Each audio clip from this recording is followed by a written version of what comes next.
Hello everyone and welcome to episode 8 of Estate Planning TV. I'm your host, Christopher Small, and this is the internet's most passionate show about estate planning. Hello. Today, again, we're just diving right in. This is how we do it.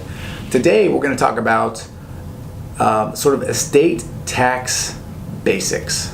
All right, we're not going to dive in to the weeds here because, well, we'll do that later. Okay, we'll take a whole episode. We'll go piece by piece. By the time we're done, you're going to understand the estate tax inside and out. You're going to understand how to beat it. You're going to understand if and when you have to pay it. And you're going to understand some of the things that don't work for avoiding estate taxes that you might think. But that's not today. Sorry. Today, we're going to talk about just the basics. You know, what the estate tax is, how it's calculated, what you might owe, all that fun stuff. So let's begin at the beginning. In Washington State, there are technically 2 estate taxes that could potentially be imposed on you. It doesn't mean you get taxed twice.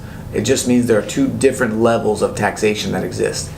You have the state estate tax and you have the federal estate tax. All right, let's talk about the state estate tax first because it's the lower threshold. It's got the crazier, not the crazier, I guess the more hurtful rules, and it's the one that most people need to worry about here in Washington State. So what you're going to encounter first, and you'll see why when we're done. So in Washington State in 2017, the estate tax level is $2.129 million. That means if you have assets that are under $2.129 million, you don't have to pay any estate taxes. If you have assets that are over $2.129 million, you do have to pay estate taxes.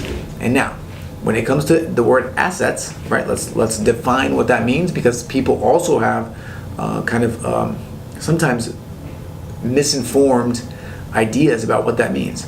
So for estate tax purposes, your assets in Washington State at least include all Washington real property, so property that you own in Washington.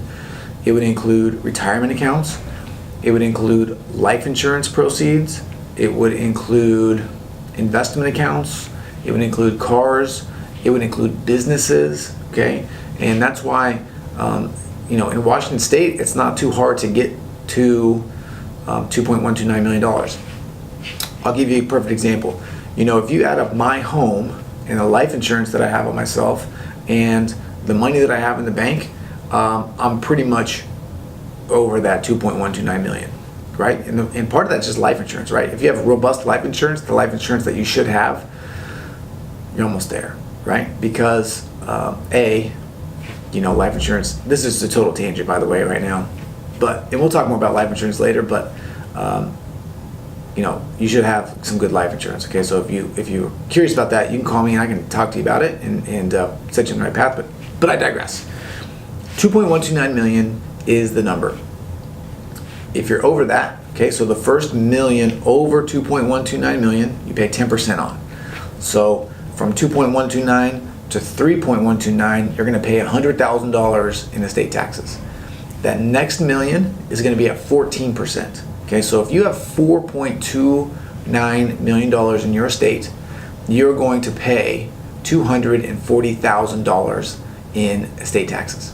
Okay, that's real talk. That's real money. And it goes up from there. So the next million after that is 15, 16%, 17%, all the way up until you get to 20%, and then it's a flat 20% for everything over that. Okay? Now, if you are married, there are some good things and some bad things about the Washington estate tax.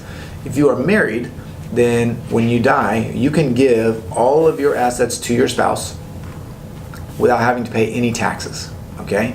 So if you have $5 million and your wife has $5 million, you can give your $5 million to your wife. Now she has 10, no estate taxes have been paid. Okay, that's the good part.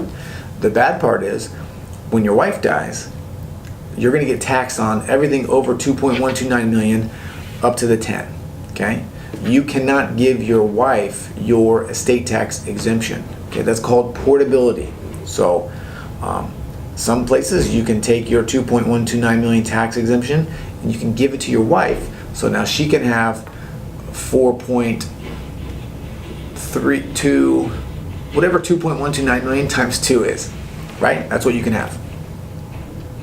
Okay, but you can't give that to your spouse. So you can pay no taxes at the beginning, but then they're going to pay taxes on everything over 2.129 million at the end. Okay, that's the downside. There are some estate planning things that you can do to double that estate tax exemption, but we'll talk about that later. This is just a primer, okay?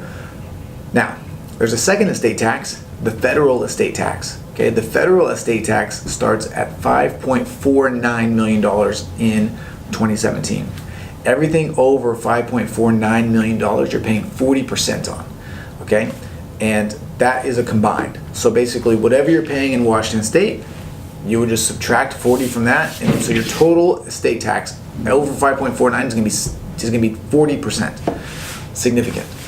You can fix that too, but that's again a topic for another discussion, a topic for another video episode. The great thing about the federal estate tax is that you do have portability. So by checking a box on a tax form, you can give your estate tax exemption to your spouse. So in reality, if you're married, your federal estate tax is not going to start until you get to $10.98 million. For most people, that is a number that is pretty far off, right? So for most people, you don't have to worry about that federal estate tax hitting you, because we're talking about 11 million bucks. But if you do, over that is 40%.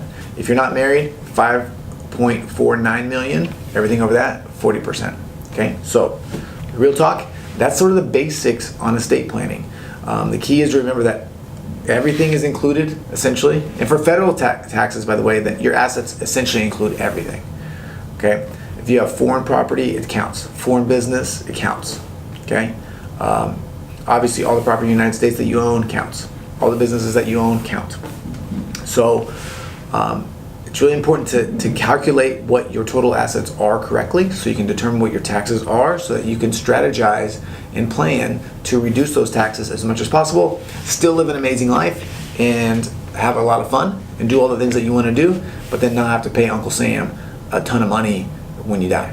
All right, so that's it for today's episode. Again, if you have questions, you can leave a comment below. You can email me, chris@cmslawfirm.com. You can call 206-659-1512. You can send me a letter. You can send a carrier pigeon. You can stop by the office. You can do whatever you want. I'd love to hear from you, and I can't wait to talk to you again on the next episode. See ya.